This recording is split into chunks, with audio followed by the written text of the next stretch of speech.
ಓಂ ಶಾಂತಿ. ಓಂ ಶಾಂತಿ. ಶುಭ ಸೋಮವಾರ,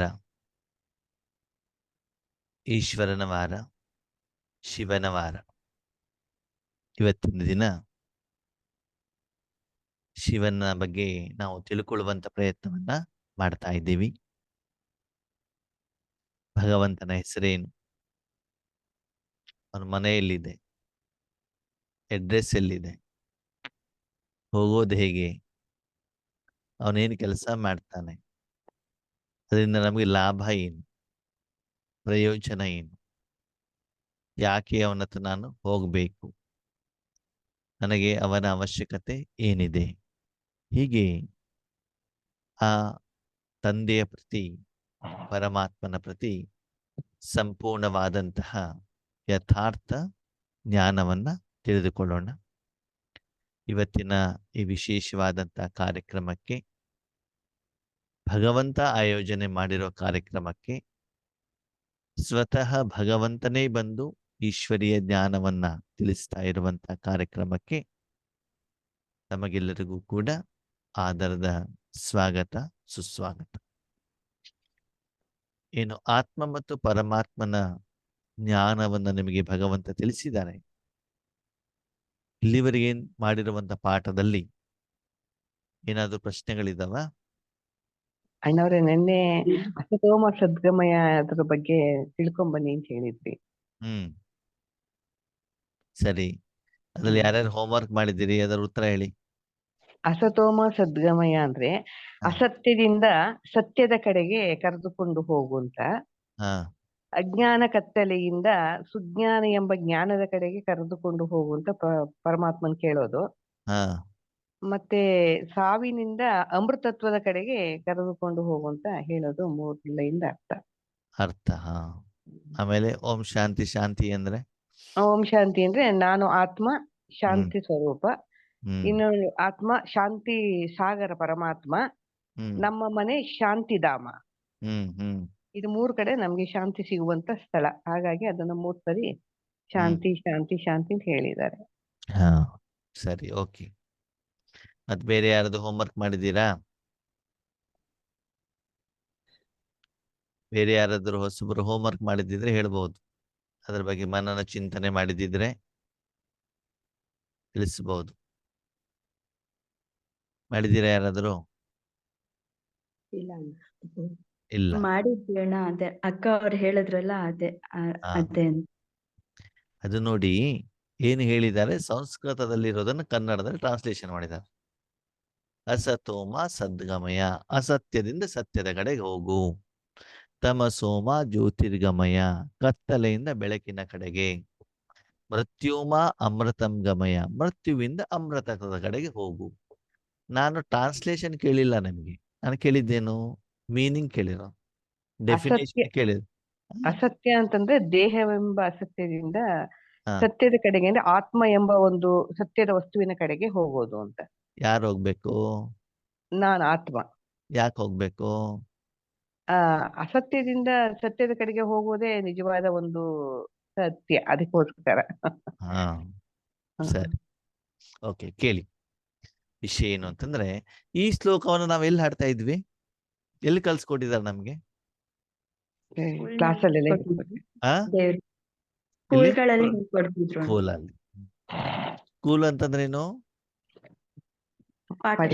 ವಿದ್ಯಾಭ್ಯಾಸವನ್ನ ಕಲಿಸುವಂತ ಒಂದು ಸ್ಥಳ, ಹೌದಾ? ವಿದ್ಯಾಭ್ಯಾಸ ಯಾಕೆ ಬೇಕು? ಜ್ಞಾನ ಪಡ್ಕೊಳ್ಳೋದಕ್ಕೆ ಬೇಕು. Knowledge is source of income.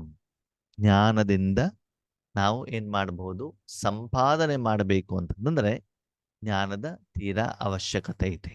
ನೋಡಿ ಆತ್ಮೇರೆ, ನಿಜ ಜೀವನದಲ್ಲೂ ಕೂಡ ಆಧ್ಯಾತ್ಮಿಕತೆ ಹೇಳುವಂಥದ್ದು ಎಷ್ಟು ಹಾಸುಹೊಕ್ಕಾಗಿದೆ. ಎಷ್ಟು ವಿಧದ ಮೂಲಕ ಭಗವಂತ ತನ್ನ ಅರಿವನ್ನ, ತನ್ನ ಪರಿಚಯವನ್ನ, ತನ್ನ ವಾಸ್ತವಿಕತೆಯನ್ನ, ಸತ್ಯತೆಯನ್ನ, ಇರುವಿಕೆಯನ್ನ ನಮಗೆ ತಿಳಿಸಿಕೊಟ್ಟಿದ್ದಾರೆ. ಸ್ಕೂಲಿಗೆ ಹೋದಾಗ ನಾವು ಪಾಠವನ್ನ ಮಾಡ್ತಿದ್ವಿ. ಸ್ಕೂಲ್ ಅಂತಂದ್ರೆ ಏನು?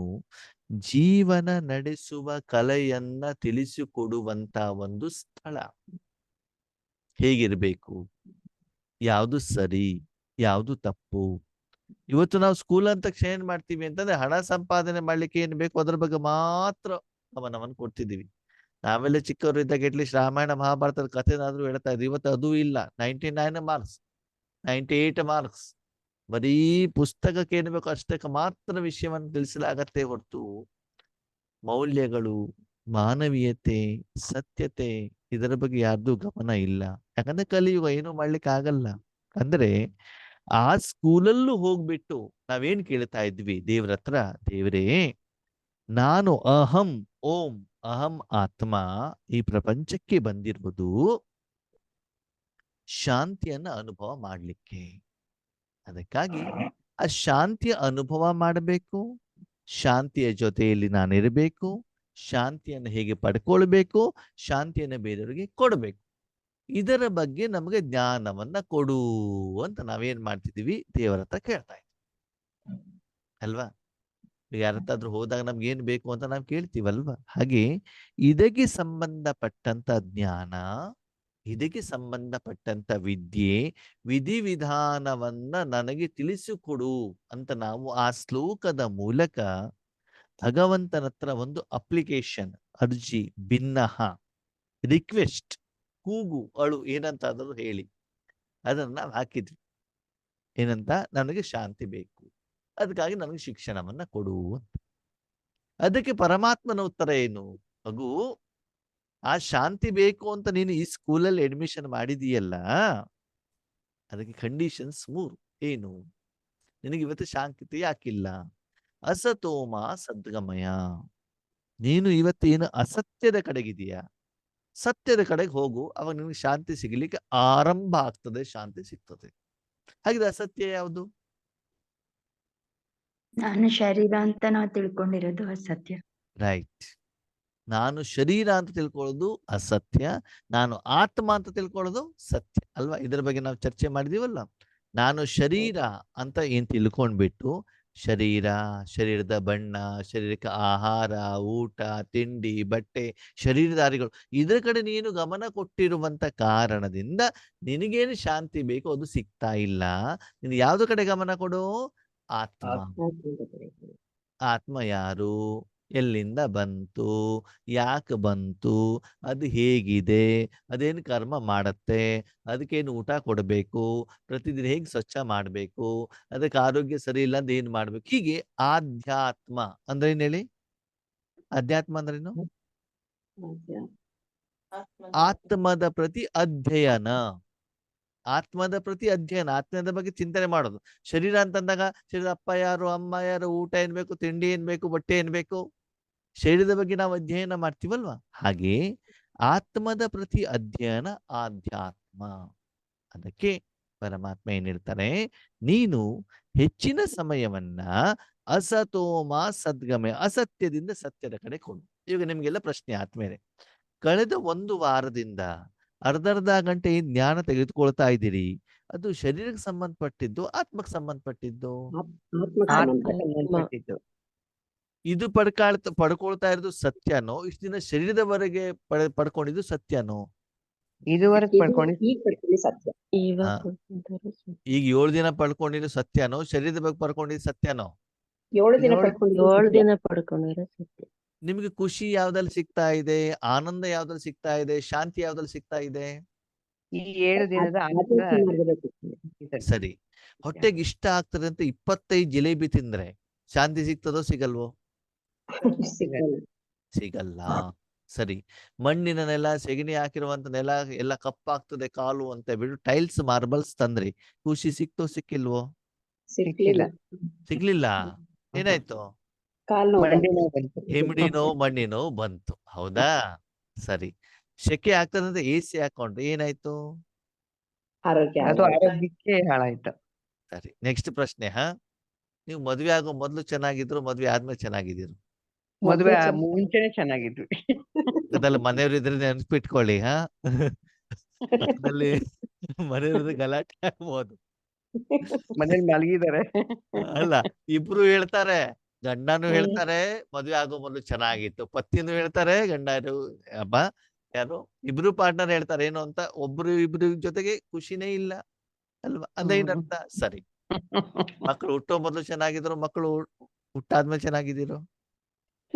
ಹುಟ್ಟೋಕ್ಕಿಂತ ಮುಂಚೆನೆ ಎಲ್ಲ ಚೆನ್ನಾಗಿತ್ತು ಅಲ್ವಾ? ಅದೇನರ್ಥ? ನಮ್ಮ ಜೀವನದಲ್ಲಿ ಏನೇನು ಕರ್ಮ ಕೆಲಸ ಕಾರ್ಯವನ್ನ ಮಾಡ್ತಾ ಹೋದ್ವೋ ಅದರಿಂದ ಅಶಾಂತಿ ಜಾಸ್ತಿ ಆಯ್ತೇ ಹೊರತು ಶಾಂತಿ ಕಡಿಮೆ ಆಗ್ತಾ ಹೋಯ್ತು. ಹೌದು ತಾನೇ? ಹೌದು. ನಾವು ಕೇಳ್ಕೊಂಡು ಬಂದಿದ್ದೇನೋ ಶಾಂತಿ ಬೇಕು ಅಂತ, ಅದು ಸಿಗ್ತಾ ಇರೋದೇನು ಅಶಾಂತಿ.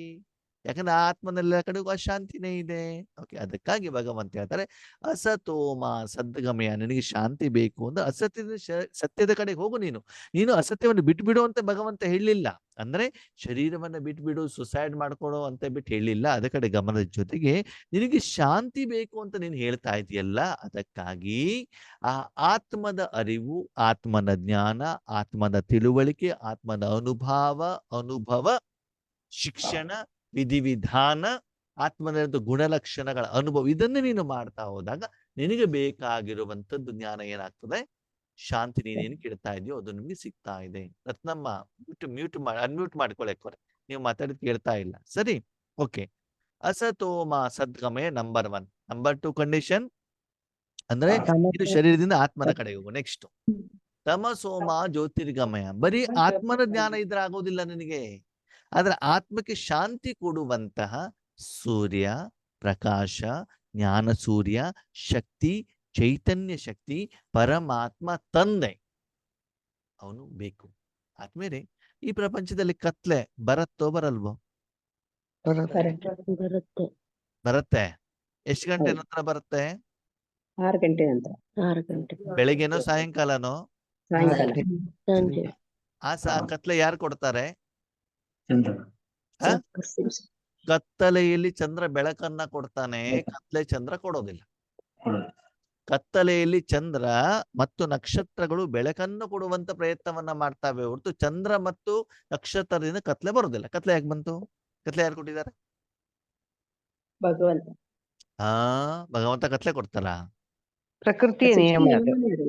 ಸೃಷ್ಟಿ ನಿಯಮನೇ ಅದು. ಸೃಷ್ಟಿಯ ನಿಯಮ. ಕೇಳಿ, ಕತ್ತಲೆ ಯಾಕೆ ಬಂತು ಅಂತಂದ್ರೆ ಸೂರ್ಯ ಇಲ್ಲದೆ ಇರೋದಕ್ಕೆ ಕತ್ತಲೆ ಬಂದಿದೆ. ಕತ್ಲೆ ಯಾಕೆ ಬಂತು? ಕತ್ತಲೆಯನ್ನು ಯಾರೂ ಕೊಟ್ಟಿಲ್ಲ, ಸೂರ್ಯನ ಅಲ್ಲಿ ಇರುವಿಕೆ ಇಲ್ಲ, ಅಬ್ಸೆನ್ಸ್. ಅದಕ್ಕಾಗಿ ಅಲ್ಲಿ ಕತ್ತಲೆ ಬಂದಿದೆ. ಸೂರ್ಯ ಬಂದ ತಕ್ಷಣದಲ್ಲಿ ಏನಾಗ್ಬಿಡ್ತದೆ? ಕತ್ತಲೆ ಹೋಗುತ್ತೆ ತಾನೆ. ಹಾಗೆ ಭಗವಂತ ಹೇಳ್ತಾರೆ ಅಜ್ಞಾನದಿಂದ ಸುಜ್ಞಾನದ ಕಡೆಗೆ. ಅಂದ್ರೆ ಅಸತೋಮ ಸದ್ಗಮಯ, ತಮಸೋಮ ಜ್ಯೋತಿರ್ಗಮಯ ಅಂತಂದ್ರೆ ನೀನೇನ್ ಮಾಡ್ಬೇಕು? ಆ ಜ್ಯೋತಿಯನ್ನ ಬೆಳಗಿಸ್ಬೇಕು. ಪ್ರಕಾಶತೆಯನ್ನ ಬೆಳಗಿಸಿದಾಗ ರಾತ್ರಿ ಹೇಳುವಂತ ಹೊರಟೋಗ್ತದೆ. ಒಂದು ದೀಪ, ಎಣ್ಣೆ, ಜ್ಞಾನವನ್ನ ಹಾಕ್ಬಿಟ್ಟು ಭಗವಂತ ಕಳಿಸಿದ್ರೆ ಆ ಎಣ್ಣೆಯಲ್ಲಿ ನೀವೇನ್ ಮಾಡಿದ್ರಿ? ಕಸ ಮಿಕ್ಸಿಂಗ್ ಎಲ್ಲ ಹಾಕ್ಬಿಟ್ಟು ಅದೇನಾಗ್ಬಿಟ್ಟಿದೆ? ಏನದ್ರಲ್ಲಿ ಯಾವುದೇ ರೀತಿ ಎಣ್ಣೆ ಸತ್ವನೇ ಇಲ್ಲ. ಬೆಳಗುತ್ತಾ ಇರುವಂತ ದೀಪ ಇದೆಯಲ್ಲ, ಇವಾಗ ನಂದು ಹೋಗ್ತದೋ ಆವಾಗ ನಂದು ಹೋಗ್ತದೋ ಅಲ್ಲಾಡ್ತಾ ಇದೆ. ಅಂತ ಪರಿಸ್ಥಿತಿಯಲ್ಲಿ ಮಧ್ಯದಲ್ಲಿ ಗಾಳಿಗಳು, ಬಿರುಗಾಳಿಗಳು ಬಂದ್ಬಿಟ್ಟು ಸಮಸ್ಯೆಗಳು, ವಿಘ್ನಗಳು, ತೊಂದರೆಗಳು ಬಂದ್ಬಿಟ್ಟು ಅಲ್ಲಾಡಿಸ್ತಾನೆ ಇದಾವೆ ನಿಮ್ಗೆ. ಹೌದಲ್ವೋ? ಅದಕ್ಕಾಗಿ ಭಗವಂತ ಬಂದ್ಬಿಟ್ಟು ಏನ್ ಮಾಡ್ತಾರೆ? ಜ್ಞಾನದ ತಂದೆ, ಅದ ಜ್ಞಾನದ ತುಪ್ಪ, ಶುದ್ಧವಾದಂತ ಜ್ಞಾನದ ಎಣ್ಣೆಯನ್ನ ಹಾಕೋದಾಗ ದೀಪ ಏನಾಗ್ತದೆ? ಬೆಳಗ್ತದೆ. ಈಗ ಒಂದು ವಾರದಿಂದ ನಿಮ್ಮ ದೀಪ ಬೆಳಗ್ತಾ ಇದೆಯೋ ನಂದು ಹೋಗ್ತಾ ಇದೆಯೋ? ಬೆಳಗ್ತಾ ಇದೆ. ಪಕ್ಕ ದೇವ್ರ ಎದುರುಗಡೆ ದೀಪ ಹಚ್ಚಿದಿರಿ? ಆ ದೀಪ ಅಲ್ಲ, ಆತ್ಮದ ದೀಪ ಬೆಳಗ್ತಾ ಇದೆ. ಕಾರಣ ಏನು? ಎಣ್ಣೆ ಬೀಳ್ತಾ ಇದೆ ಅಂತ ತಾನೇ ಅರ್ಥ ಅಲ್ವಾ? ಎಣ್ಣೆ ಇಲ್ದೇನೆ ಬೇರೆ ಬಿದ್ದಿದ್ರೆ ಗೂಗಲ್ ಅಲ್ಲಿ ನೋಡಿದ್ರಿ, ಯೂಟ್ಯೂಬ್ ಅಲ್ಲಿ ನೋಡಿದ್ರಿ, ಸೀರಿಯಲ್ ನೋಡಿದ್ರಿ, ಫಿಲಮ್ ನೋಡಿದ್ರಿ, ಅವ್ರ ಮನೆ ಸುದ್ದಿ ಇವ್ರ ಮನೆ ಸುದ್ದಿ ಎಲ್ಲ ಮಾಡಿದಾಗ ಏನಾಯ್ತು? ದೀಪ ನಂದು ಹೋಗ್ತಾ ಇತ್ತು. ಇಲ್ಲಿ ಜ್ಞಾನವನ್ನ ಕೇಳ್ತಾ ಹೌದು, ದೀಪ ಏನಾಯ್ತು? ಬೆಳಗುತ್ತಾ ಇದೆ ಅಲ್ವಾ? ಅದಕ್ಕಾಗಿ ಭಗವಂತ ಹೇಳ್ತಾರೆ ನಿನ್ನ ಜೀವನದಲ್ಲಿ ಪರಮಾತ್ಮನ ಜೊತೆಗೆ ಯೋಗದ ಮೂಲಕ ಆ ಪ್ರಕಾಶತೆಯನ್ನ, ಬೆಳಕನ್ನ ಜಾಸ್ತಿ ಮಾಡಿದಾಗ ನಿನ್ನ ರೂಪದಲ್ಲಿರುವಂತ ವಸ್ತುಗಳು, ವ್ಯಕ್ತಿಗಳು, ವಿಷಯಗಳನ್ನ ಸ್ಪಷ್ಟವಾಗಿ ನೀನು ಗೋಚರ ಮಾಡಬಹುದು. ಮನೆಯಲ್ಲಿ ಬೆಳಕಿಲ್ಲ ಅಂತಂದ್ರೆ ಅಕ್ಕಪಕ್ಕದಲ್ಲಿ ಡಬ್ಬದಲ್ಲಿ ಒಂದ್ ಕಡೆ ಉಪ್ಪು ಮತ್ತು ಸಕ್ಕರೆ ಇದ್ರೆ ಉಪ್ಪು ಹಾಕೋ ಜಾಗದಲ್ಲಿ ಸಕ್ಕರೆ ಹಾಕ್ತೀರಾ, ಸಕ್ಕರೆ ಹಾಕೋ ಜಾಗದಲ್ಲಿ ಉಪ್ಪು ಹಾಕ್ತೀರಾ, ಅವಾಗ ಅಡಿಗೆ ಏನಾಗ್ತದೆ? ಹಾಗೇನೆ ನಮ್ಮ ಜೀವನದಲ್ಲೂ ಕೂಡ ಆತ್ಮೀಯರೇ ಯಾರ ಜೊತೆ ಹೇಗೆ ವ್ಯವಹಾರವನ್ನ ಮಾಡಬೇಕು, ಯಾರನ್ನ ಯಾವ ರೂಪದಲ್ಲಿ ನೋಡ್ಬೇಕು? ಎದುರುಗಡೆ ಇರೋರು ಆತ್ಮದ ರೂಪದಲ್ಲಿ ನೋಡ್ಬೇಕು. ನಾವು ಶರೀರ ಅಂತ ನೋಡ್ತೀವಿ, ಅಣ್ಣ ತಮ್ಮ ಚಿಕ್ಕಪ್ಪ ದೊಡ್ಡಪ್ಪ ಅಜ್ಜ ಅಜ್ಜಿ ಅಂತ ಬಿಟ್ಟು ನೋಡ್ತಾ ಇರ್ತೀವಿ. ಅವ್ರು ಯಾರು ನಮ್ಮವರಲ್ಲ, ಸುಮ್ನೆ ನಾವು ಸಂಬಂಧವನ್ನು ಇಟ್ಟಿದೀವಿ ಅಷ್ಟೇ ಅಲ್ವಾ. ಅದಕ್ಕಾಗಿ ಭಗವಂತ ಏನ್ ಹೇಳ್ತಾರೆ, ಕತ್ತಲೆಯಿಂದ ಬೆಳಕಿನೆಡೆಗೆ, ಅಸತೋಮ ಸದ್ಗಮಯ ತಮಸೋಮ ಜ್ಯೋತಿ ಆ ಜ್ಯೋತಿಯನ್ನ ಬೆಳಗಿಸುವಂತವನಾಗು. ಜ್ಯೋತಿ ಬೆಳಗಿಸಿದ ಜೊತೆಗೆ ಅದಕ್ಕೊಂದು ಬುರ್ಡೆ ಹಾಕ್ಬೇಕಂತ. ಬುರ್ಡೆ ಹಾಕಿಲ್ಲ ಅಂದ್ರೆ ಗ್ಲಾಸಿಂದು ಜ್ಯೋತಿ ಏನಾಗ್ಬಿಡ್ತದೆ, ಅಲ್ಲ. ಗಾಳಿಗೆ ಅದಕ್ಕಾಗಿ ಭಗವಂತ ರಕ್ಷಣೆಯನ್ನ ಪಡ್ತಾರೆ. ಮುಂದೇನ್ ಹೇಳ್ತಾರೆ, ಓಕೆ, ಆತ್ಮನ ಪರಿಚಯ ಆಯ್ತು. ಅಸತೋಮ ಸದ್ಗಮಯ ತಮಸೋಮ ಜ್ಯೋತಿರ್ಗಮಯ ಮೃತ್ಯೋಮ ಅಮೃತಂ ಗಮಯ. ನಿನ್ನ ಗಮನ ಯಾವ್ದು ಕಡೆ ಕೊಡು? ಮೃತ್ಯುವಿನಿಂದ ಅಮೃತತ್ವದ ಕಡೆಗೆ. ಮೃತ್ಯು ಯಾವುದು, ಅಮೃತ ಯಾವುದು? ಮೃತ್ಯು ಅಂದ್ರೇನೆ ಸಾವು, ಯಾವುದಕ್ಕೆ ಅಮೃತ ಅಂದ್ರೆ ಸಾವಿದೆ, ಯಾವುದು ದೇಹಕ್ಕೆ ಸಾವು. ನಾಶವಾಗ್ತದೆ, ಅದು ಮೃತ್ಯು. ಅಮೃತ ಅಂತಂದ್ರೆ ಅದಕ್ಕೆ ಸಾವಿಲ್ಲ. ಸಾವಿಲ್ಲ. ಸರಿ, ನೀವು ಬಿಲ್ಡಿಂಗ್ ಕಟ್ತೀರಿ, ಅದಕ್ಕೆ ಸಾವಿದೆಯೋ ಇಲ್ವೋ? ಇದೆ. ಇದೆ. ಬಂಗಾರಕ್ಕೆ ಸಾವಿದೆಯೋ ಇಲ್ವೋ? ಇದೆ. ಅಪ್ಪ ಅಮ್ಮ ಅಣ್ಣ ತಮ್ಮ ಚಿಕ್ಕಪ್ಪ ದೊಡ್ಡಪ್ಪ ಶರೀರಧಾರಿಗಳು ಇದೆ. ಸಾವಿದೆಯೋ ಇಲ್ವೋ? ಇದೆ. ಸಿಂಪಲ್ ಆತ್ಮೀಯರೇ, ತನು ಇದಕ್ಕೆ ವಿನಾಶನೋ ಅವಿನಾಶಿನೋ? ತನು ವಿನಾಶ. ಇದು ವಿನಾಶಿ. ಅಂದ್ರೆ ಮೃತ್ಯು ಇದೆ ಅಂತ ಅರ್ಥ, ಹೌದಾ? ಹ್ಮ್. ಧನ ವಿನಾಶ. ಧನ ವಿನಾಶ, ವಿನಾಶ. ಇದು ಮೂರು ವಿನಾಶಿ, ಹೌದಾ? ಭಗವಂತ ಏನ್ ಹೇಳ್ತಾರೆ, ಅಸತೋಮ ಸದ್ಗಮಯ ತಮಸೋಮ ಜ್ಯೋತಿರ್ಗಮ ಮೃತ್ಯುಮ. ಈ ಮೃತ್ಯು ಏನಿದೆ ಇದರ ಕಡೆಗೆ ಹೆಚ್ಚಿನ ಗಮನವನ್ನ ಕೊಡಬೇಡ. ಮೃತ್ಯೋಮ ಅಮೃತಂ ಗಮಯ. ಯಾವ್ದು ಕಡೆ ಗಮನ ಕೊಡು? ಯಾವುದು ಅಮರವಾಗಿದೆಯೋ, ಯಾವುದು ಅವಿನಾಶಿಯಾಗಿದೆಯೋ, ಯಾವುದು ಪರ್ಮನೆಂಟ್ ಆಗಿದೆಯೋ ಅದರ ಕಡೆ ಗಮನವನ್ನ ಕೊಡು. ಯಾಕೆ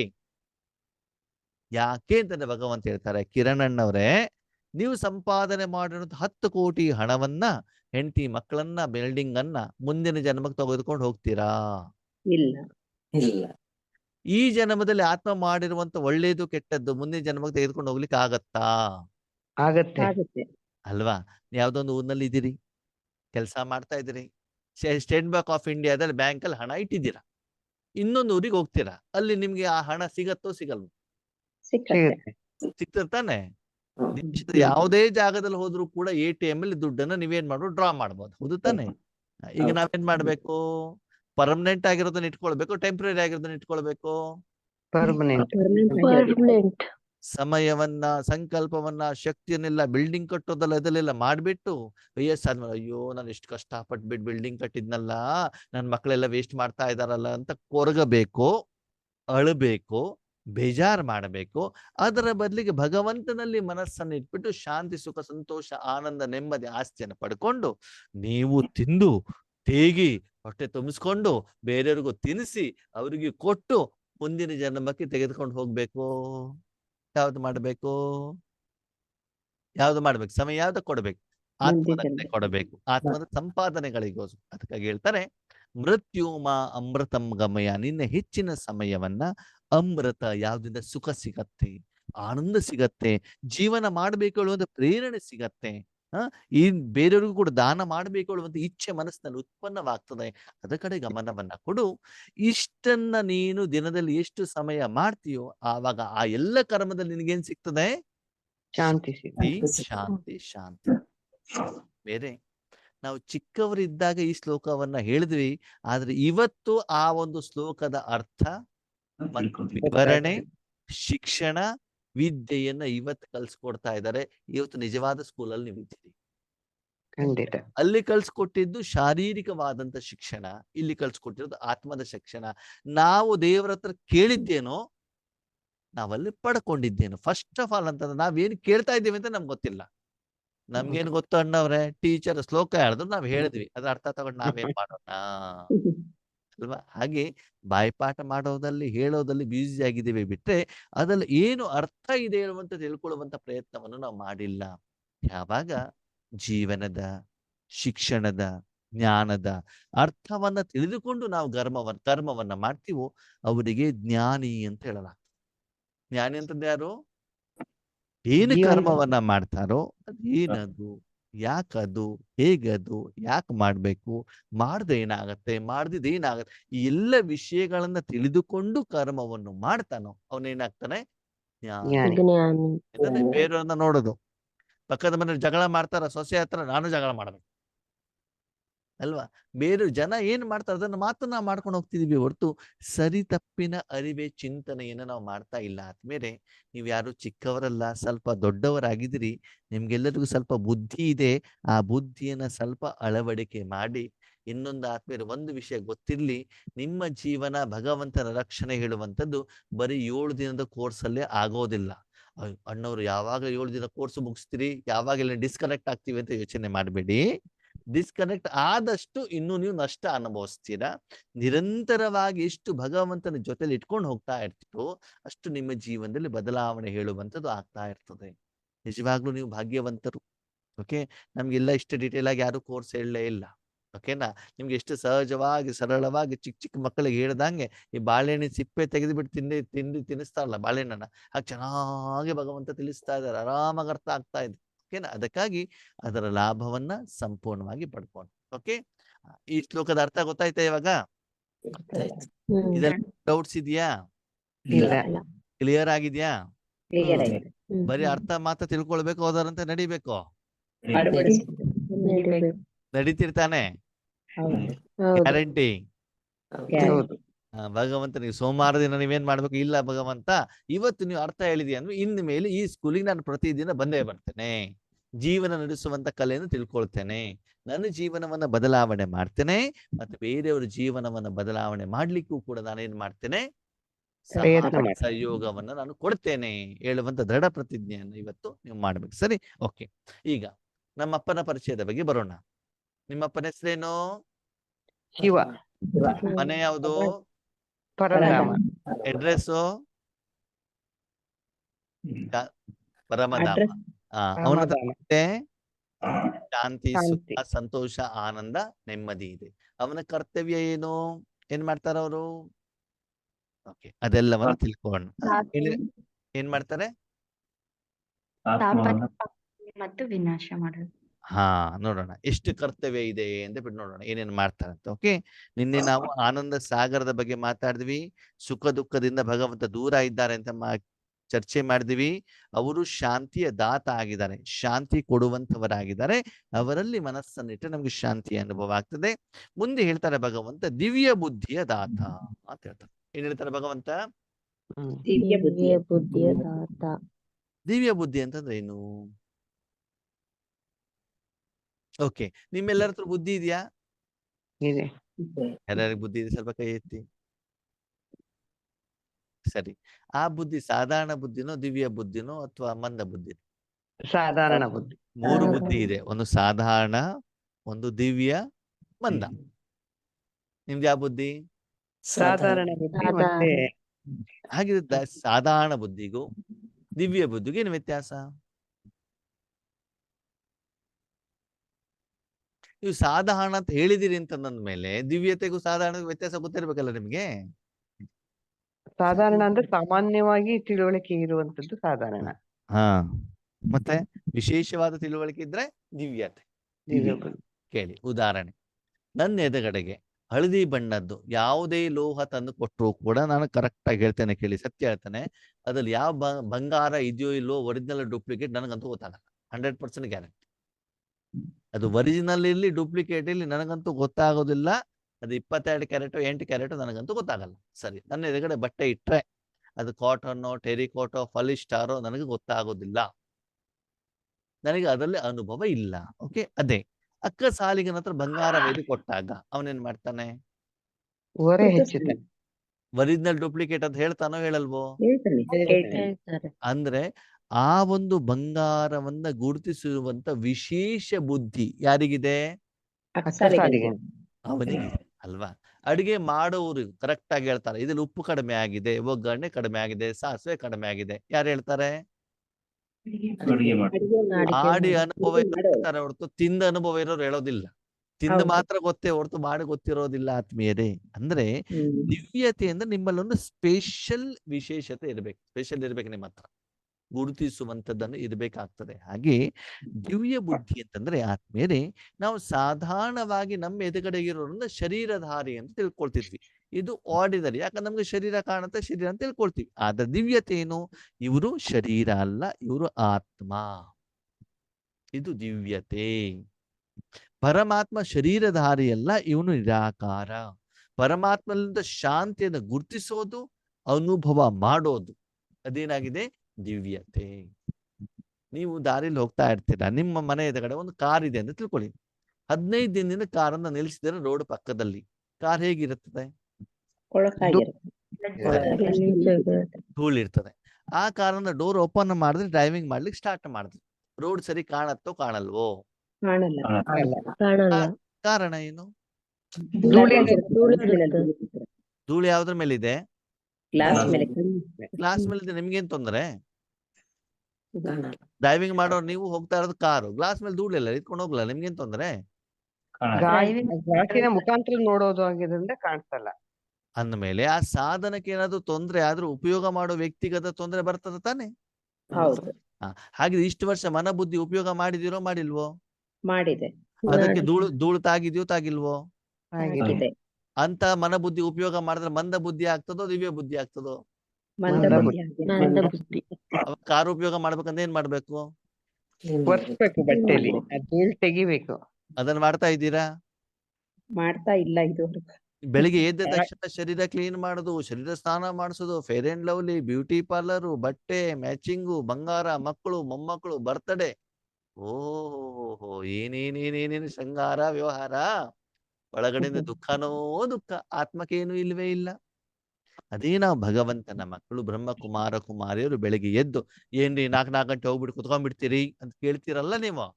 ನಾವೇನು ಮಾಡ್ತೀವಿ ಅಂದ್ರೆ ಬೆಳಿಗ್ಗೆ ಮನಸ್ಸನ್ನ ಭಗವಂತನಲ್ಲಿಟ್ಟು ಮುಖ್ಯವಾಗಿ ಉಪಯೋಗ ಮಾಡುವಂತ ಆತ್ಮ ಸಹಿತ ಮನಬುದ್ಧಿ ಸಂಸ್ಕಾರವನ್ನ ಸ್ವಚ್ಛ ಮಾಡುವಂತ ಕಾಯಕ ಕೆಲಸ ಮೊದಲು ಅಲ್ಲಿಂದ ಶುರು ಮಾಡ್ತೀವಿ ನಾವು. ಇಲ್ಲಿಂದ ಶುರು ಮಾಡ್ತೀವಿ.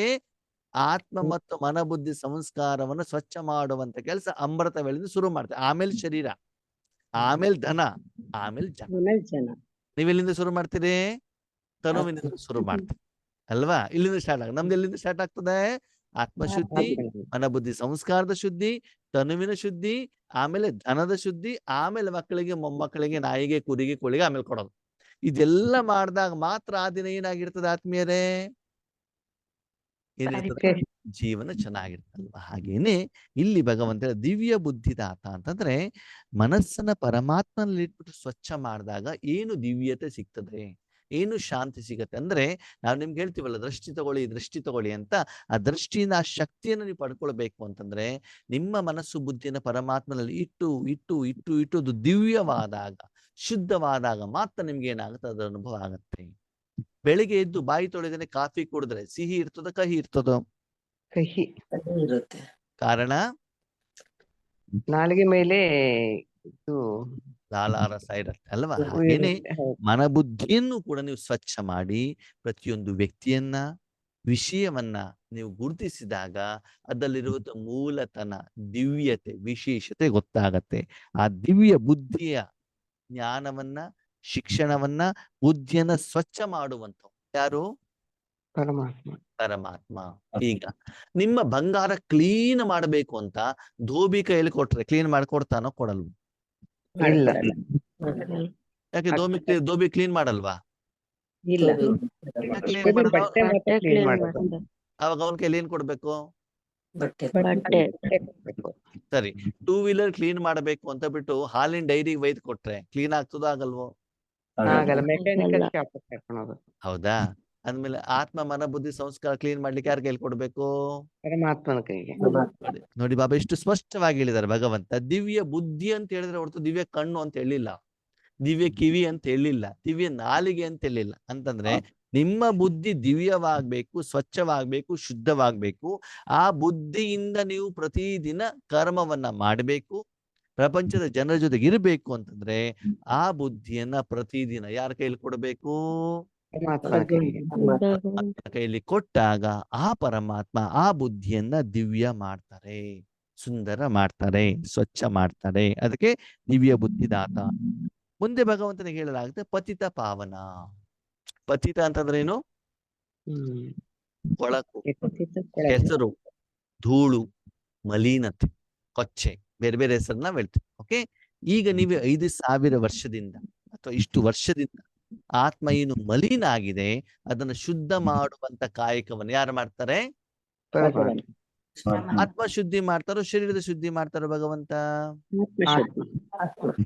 ನೀವು ಪತಿತ ಆಗಿದ್ದೀರೋ ಪಾವನ ಆಗಿದ್ದೀರೋ? ಪತಿತ ಆಗಿದ್ದೀವಿ. ಮನೆಯಿಂದ ಹೊರಗಡೆ ಹೋದಾಗ ಪತಿತ ಆಗ್ತೀವಲ್ಲ, ಮನೆ ಬಂದ ತಕ್ಷಣ ಏನ್ ಮಾಡ್ತೀವಿ? ಶರೀರವನ್ನ ಸ್ವಚ್ಛ ಮಾಡ್ತೀವಲ್ವಾ? ಹಾಗೆ ಪರಮಧಾಮದಿಂದ ಶಾಂತಿಧಾಮದಿಂದ ಇಲ್ಲಿಗೆ ಬಂದ್ವಿ, ಶರೀರವನ್ನ ಪಡ್ಕೊಂಡ್ವಿ, ಜೀವನವನ್ನು ಮಾಡ್ತಾ ಮಾಡ್ತಾ ಮಾಡ್ತಾ ಪತಿತ ಆಗ್ಬಿಟ್ಟಿದೀವಿ. ಈಗ ಮತ್ತು ವಾಪಸ್ ಮನೆಗೆ ಹೋದಾಗ ಮನ ಬುದ್ಧಿನ ಪರಮಾತ್ಮನ ಕೈಲಿ ಕೊಟ್ಟಾಗ ಪರಮಾತ್ಮ ಏನ್ ಮಾಡ್ತಾರ? ಅದನ್ನ ಪಾವನ ಮಾಡ್ತಾರೆ. ಒಂದ್ ಸಣ್ಣ ಮಗು ಬೆಳಿಗ್ಗೆ ಎಲ್ಲ ಸ್ನಾನ ಮಾಡಿ ಸ್ವಚ್ಛ ಬಟ್ಟೆ ಆಗ್ಬಿಟ್ಟು ಅಮ್ಮ ಕಳ್ಸಿಕೊಟ್ಟಿರ್ತಾರೆ. ಸಾಯಂಕಾಲ ಮನೆಗೆ ಬರುತ್ತೆ ಮಗು ಮನೆಗೆ ಬಂದ ತಕ್ಷಣದಲ್ಲಿ ಮಗುಗೆ ಅಮ್ಮ ಏನ್ ಮಾಡ್ತಾರೆ? ಶುದ್ಧಿ ಮಾಡ್ತಾರೆ, ಸ್ನಾನ ಮಾಡ್ತಾರೆ. ಸರಿ, ಮಗು ಶುದ್ಧಿ ಮಾಡ್ಕೊಳ್ಳಿಕ್ ರೆಡಿ ಇಲ್ಲ, ಮೊಬೈಲ್ ಇಟ್ಕೊಂಡು ಆಟ ಆಡ್ಕೊಂಡು ಕೂತ್ಕೊಳ್ತದೆ. ಅವಾಗ ಏನಾಗತ್ತೆ? ಹೊಡೆದಾದ್ರೆ ಕಲ್ಲು ಇದ್ ಮಾಡ್ತಾಳೆ, ಸ್ನಾನ ಮಾಡಿಸ್ತಾಳೆ. ಸ್ನಾನ ಮಾಡಿಸ್ತಾಳೆ, ಸರಿ. ಯಾವಾಗ ಬಲವಂತದಿಂದ ಮಾಡ್ತಾಳಲ್ವಾ? ಬಲವಂತದಿಂದ ಮಾಡೋದಿಲ್ಲ ಅಂತ ತಿಳ್ಕೊಳ್ಳಿ. ಇಷ್ಟ ಇದ್ರೆ ಮಾತ್ರ ಮಾಡ್ತಾರೆ, ಬಲವಂತ ಮಾಡೋದಿಲ್ಲ ಅಂತಂದ್ರೆ ಮಗುಗೆ ಸ್ನಾನ ಮಾಡ್ಲಿಕ್ಕೆ ಆಸಕ್ತಿ ಇರ್ತದೋ ಇರಲ್ವೋ? ಇರಲ್ಲ, ಅದಕ್ಕೆ ಇರಲ್ಲ ಅಲ್ವಾ? ಅದಕ್ಕೆ ಭಗವಂತ ಹೇಳ್ತಾರೆ, ನೀವು ಮನೆಗೆ ಬಂದಾಗ, ನನ್ನ ಮನೆಗೆ ಬಂದಾಗ, ಪರಂಧಾಮಕ್ಕೆ ಬಂದಾಗ ನಿನ್ನ ಮನಬುದ್ಧಿ ಹೇಳುವಂತ ಸಾಧನವನ್ನು ನನ್ನ ಕೈಯಲ್ಲಿ ಕೊಟ್ಟರೆ ಮೊದಲು ನಾನು ಅದನ್ನು ಸ್ವಚ್ಛ ಮಾಡ್ತೇನೆ. ಮೊದ್ಲೇನ್ ಮಾಡ್ತಾರೆ? ಸ್ವಚ್ಛ. ಹೇಗೆ ಆ ಶರೀರ ಹೇಳುವಂತ ಸಾಧನ ತಾಯಿಯ ಕೈಯಲ್ಲಿ ಬಂದಾಗ ತಾಯಿ ಆ ಶರೀರವನ್ನು ಹೇಗೆ ಸ್ವಚ್ಛ ಮಾಡಿಸ್ತಾರೋ, ಆಮೇಲೆ ಊಟ ತಿಂಡಿ ಕೊಡಿಸ್ತಾರೋ, ಹಾಗೆ ಮನಸ್ಸು ಬುದ್ಧಿಯನ್ನು ಭಗವಂತನ ಕೈಯಲ್ಲಿ ಕೊಟ್ಟಾಗ ಮೊದಲು ಭಗವಂತ ಏನ್ ಮಾಡ್ತಾರೆ? ಅದನ್ನು ಸ್ವಚ್ಛ ಮಾಡ್ತಾರೆ. ಆ ಭಗವಂತನ ಹೋಗ್ಬಿಟ್ಟು ಕಾಡೋದು, ಬೇಡೋದು, ಅಳೋದು ಅಲ್ಲ. ಏನ್ ಮಾಡ್ಬೇಕು? ಅವನ ಕೈಯಲ್ಲಿ ಕೊಟ್ಟು ಅದನ್ನು ಸ್ವಚ್ಛ ಮಾಡಿಸ್ಬೇಕು. ಆ ನಂತರನೇ ನಿಮ್ಗೆ ಬೇಕಾಗಿರುವಂತ ವಿಶೇಷತೆಯನ್ನ, ಗುಣವನ್ನ ಭಗವಂತ ಕೊಡ್ತಾರೆ. ಈ ರೀತಿ ಭಗವಂತನ ಕರ್ತವ್ಯ, ಕೆಲಸ, ಕಾಯಕ ವಿಶೇಷತೆ ಏನು ಅಂತಂದ್ರೆ, ಕೊಳಕಾಗಿರುವಂತ ಮಲಿನವಾಗಿರುವಂತಹ ಯಾವ್ದನ್ನ ಪಾವನ ಮಾಡ್ತಾರೆ ಭಗವಂತ? ಮನಸ್ಸು ಬುದ್ಧಿ. ಯಾವ್ದನ್ನ ಮಾಡ್ತಾರೆ? ಮನಸ್ಸು ಬುದ್ಧಿ. ಯಾವ್ದನ್ನ ಮಾಡ್ತಾರೆ? ಬುದ್ಧಿ ಮನ ಸಂಸ್ಕಾರ. ಆತ್ಮೀಯರೇ, ಈ ಪ್ರಪಂಚ ಒಳ್ಳೇದಿನ ಕೆಟ್ಟದಾಗ್ತಿದ್ಯೋ, ಕೆಟ್ಟದಿಂದ ಒಳ್ಳೇದಾಗ್ತಾ ಇದೆಯೋ? ಒಳ್ಳೆಯದಿಂದ ಕೆಟ್ಟದಾಗ್ತಾ ಇದೆ. ಸರಿ, ಈ ಪ್ರಪಂಚ ಯಾರು ಪರಿವರ್ತನೆ ಮಾಡಬಹುದು? ನಾವೇ ಪರಿವರ್ತನೆ ಮಾಡ್ಲಿಕ್ಕಾಗಿದ್ರೆ ಇಷ್ಟು ವರ್ಷ ಮಾಡ್ಬಿಡ್ತಿದ್ರಲ್ವಾ? ನಿಮ್ಗೆ ಹತ್ರ ಆ ಶಕ್ತಿ ಇದ್ರೆ. ನೀವೇ ಕೆಳಗಡೆ ಇಳಿತಾ ಇದ್ದೀರಿ, ಬೇರೆಯವ್ರಿಗೆ ಹೆಂಗ್ ಪರಿವರ್ತನೆ ಮಾಡ್ತೀರಿ? ಓಕೆ, ಈ ಪ್ರಪಂಚವನ್ನ ಬದಲಾವಣೆ ಮಾಡ್ಲಿಕ್ಕೆ ಸಾಧು ಸನ್ಯಾಸಿಗಳಿಂದ ಸಾಧ್ಯ ಇದೆಯಾ? ಇಲ್ಲ. ರಾಜಕೀಯ ನಾಯಕರಿಂದ? ಇಲ್ಲ. ಫಿಲ್ಮ್ ಆಕ್ಟರ್ ಇಂದ? ಇಲ್ಲ. ಯಾರು ಮಾಡ್ಬೋದು? ಪರಮಾತ್ಮ. ಒಪ್ಕೊಳ್ತೀರಾ? ಹೌದು. ಈಗ ಪತಿತೆ ಆಗಿದ್ಯೋ ಆಗಿಲ್ವೋ ಪ್ರಪಂಚ? ಆಗಿದೆ, ಪತಿತ ಆಗಿದೆ. ಅಂದ್ಮೇಲೆ ಭಗವಂತ ಆತ್ಮ, ಮನ ಬುದ್ಧಿ ಸಂಸ್ಕಾರ, ಪ್ರತಿ ಆತ್ಮವನ್ನ, ಪೂರ್ತಿ ಪ್ರಪಂಚವನ್ನ, ಕಣ ಕಣಗಳನ್ನು ಕೂಡ ಏನು ಮಾಡ್ತಾರೆ? ಪಾವನ ಮಾಡ್ತಾರೆ. ಅಘೋರ ಅಜ್ಞಾನ ದುಃಖದಿಂದ ಸೇರಿರುವಂತ ಈ ಪೂರ್ತಿ ಪ್ರಪಂಚವನ್ನ ಶುದ್ಧ ಮಾಡುವಂತ ಕಾಂಟ್ರಾಕ್ಟ್, ಯೋಗ್ಯತೆ, ಶಕ್ತಿ, ವಿಶೇಷತೆ ಇರೋದು ಯಾರಲ್ಲಿ? ಪರಮಾತ್ಮನಲ್ಲಿ. ಆದ್ರೆ ಪರಮಾತ್ಮ ಎಲ್ಲಿದ್ದಾರೆ? ಪರಂಧಾಮದಲ್ಲಿ. ಪರಮಧಾಮದಲ್ಲಿ. ಅವನಲ್ಲಿ ಶಕ್ತಿ ಇದೆ, ಯೋಗ್ಯತೆ ಇದೆ, ವಿಶೇಷತೆ ಇದೆ. ಆದ್ರೆ ಅಲ್ಲಿರುವಂತ ಆ ಶಕ್ತಿ ಈ ಭೂಮಿಗೆ ಬಂದ್ಬಿಟ್ಟು ತಲುಪಬೇಕಾಗ್ತದೆ. ಅದು ತಲುಪಲಿಕ್ಕೆ ನಾವು ಸಾಧನವಾಗ್ಬೇಕು. ನಿಮ್ಮ ಮನಬುದ್ಧಿಯನ್ನು ಪರಮಾತ್ಮನಲ್ಲಿಟ್ಟಾಗ, ನಿಮ್ಮ ಮನಬುದ್ಧಿಯನ್ನ ಸ್ವಚ್ಛ ಮಾಡಿ, ನಿಮ್ಮ ಮನಬುದ್ಧಿಯ ಮೂಲಕ ಶಕ್ತಿಯನ್ನ ಈ ಪ್ರಪಂಚಕ್ಕೆ ಹರಡಿದಾಗ ಈ ಪ್ರಪಂಚವೇನಾಗ್ತದೆ? ಸ್ವಚ್ಛವಾಗ್ತದೆ. ಅದರ ಫಲಸ್ವರೂಪ ನಿಮ್ಗೆ ಏನ್ ಮಾಡ್ತಾರೆ? ಭಗವಂತ ಲಾಭ ಕೊಡ್ತಾರೆ, ಸಂಬಳ ಕೊಡ್ತಾರೆ. ಅದರಿಂದ ನಿಮ್ಮ ಹಳೆ ಜನ್ಮದ ಲೆಕ್ಕಾಚಾರಗಳು ಏನಾಗ್ಬಿಡ್ತವೆ? ಕ್ಲಿಯರ್ ಆಗ್ತವೆ. ಮುಂದಿನ 21 ಜನ್ಮಕ್ಕೆ ಸ್ವರ್ಗಕ್ಕೆ ನೀವು ಹೋಗ್ಲಿಕ್ಕೆ ಆಗ್ತದೆ, ಸತ್ಯುಗಕ್ಕೆ ಹೋಗ್ಲಿಕ್ಕೆ ಆಗ್ತದೆ. ಸುಖಮಯ ಜೀವನವನ್ನ ನೀವು ನಡೆಸ್ಲಿಕ್ಕಾಗತ್ತೆ. ಅದನ್ನ ನೀವು ಮಾಡಬೇಕು ಅಂತಂದ್ರೆ ವರ್ತಮಾನ ಸಮಯದಲ್ಲಿ ಈ ಕೆಲಸವನ್ನ ದಿನದಲ್ಲಿ ಹೆಚ್ಚಿನ ಸಮಯ ಯಾರು ಮಾಡ್ತಾರೋ ಅವರು ಆ ಪೋಸ್ಟ್ ಅನ್ನ ಪಡ್ಕೊಳ್ತಾರೆ. ಅದಕ್ಕಾಗಿ ಭಗವಂತ ಪೂರ್ತಿ ವಿಶ್ವವನ್ನ ಪಾವನ ಮಾಡ್ತಾನೆ, ಕೇವಲ ಒಬ್ಬರನ್ನಲ್ಲ. ಓಕೆ, ಪೂರ್ತಿ ವಿಶ್ವ ಪಾವನ ಆಗ್ಬೇಕಂದ್ರೆ ಮೊದಲು ಯಾರು ಪಾವನ ಆಗ್ಬೇಕು? ಅಲ್ವಾ? ಒಂದು ಪಾತ್ರೆ, ಅದೇ ಶಾವಿಗೆ ಪಾಯಸ ಮಾಡ್ಬೇಕು, ಒಂದು ಪಾತ್ರೆ ಏನ್ ಮಾಡ್ಬೇಕು? ಪಾತ್ರೆ ಕ್ಲೀನ್ ಇಲ್ಲ ಅಂದ್ರೆ ಅದ್ರಲ್ಲಿ ಹಾಲು ಹಾಕಿದ್ರೆ ಏನಾಗ್ತದೆ? ಹಾಗೆ ಮೊದಲು ನಿಮ್ಮ ಮನಸ್ಸು ಬುದ್ಧಿಯನ್ನ, ನಿಮ್ಮ ಜೀವನವನ್ನ ಪಾವನ ಮಾಡಿ, ನಿಮ್ಮ ಮೂಲಕ ವಿಶ್ವದ ಪಾವನತೆಯನ್ನು ಯಾರು ಮಾಡ್ತಾರೆ? ಭಗವಂತ ಮಾಡ್ತಾರೆ. ಓಕೆನಾ? ಇವತ್ತು ಸಾಕು. ಇವತ್ತು ಭಗವಂತನ ಕರ್ತವ್ಯವನ್ನ, ಕೆಲವೊಂದು ವಿಶೇಷತೆಯನ್ನ ನಾವೇನ್ ಮಾಡಿದ್ವಿ, ತಿಳ್ಕೊಂಡ್ವಿ. ಮತ್ತೆ ಮುಂದೆ ಭಗವಂತನ ಮತ್ತೆ ಬೇರೆ ಬೇರೆ ಏನು ಕೆಲಸ ಕಾರ್ಯಗಳಿದ್ದಾವೆ ಅದನ್ನ ನಾವು ತಿಳ್ಕೊಂಡ. ಒಬ್ಬ ಮಹಿಳೆಯಾಗಿ ತಾಯಿನೂ ಕೂಡ ಆಗಿರ್ತಾಳೆ, ತಂಗಿನೂ ಆಗಿರ್ತಾಳೆ, ಅತ್ತನೂ ಆಗಿರ್ತಾಳೆ, ಸೊಸೆನೂ ಆಗ್ತಾರೆ. ಮಕ್ಕಳಿಗೆ ಆರೋಗ್ಯ ಸಲಹೆ ಇಲ್ಲ ಅಂತಂದ್ರೆ ತಾಯಿ ಡಾಕ್ಟರ್ ಕೂಡ ಆಗ್ತಾರೆ, ಟೀಚರ್ ಆಗ್ತಾರೆ. ಹಾಗೆ ಭಗವಂತನು ಕೂಡ ಬೇರೆ ಬೇರೆ ಸಮಯದಲ್ಲಿ ಬೇರೆ ಬೇರೆ ರೀತಿ ತನ್ನ ಕರ್ತವ್ಯವನ್ನು ನಿರ್ವಹಣೆ ಮಾಡ್ತಾರೆ. ಆ ಎಲ್ಲ ವಿಷಯವನ್ನ ನಾವೇನ್ ಮಾಡೋಣ, ಮುಂದಿನ ದಿನದಲ್ಲಿ ತಿಳ್ಕೊಳ್ಳೋಣ. ಓಕೆ, ಓಂ ಶಾಂತಿ. ಓಂ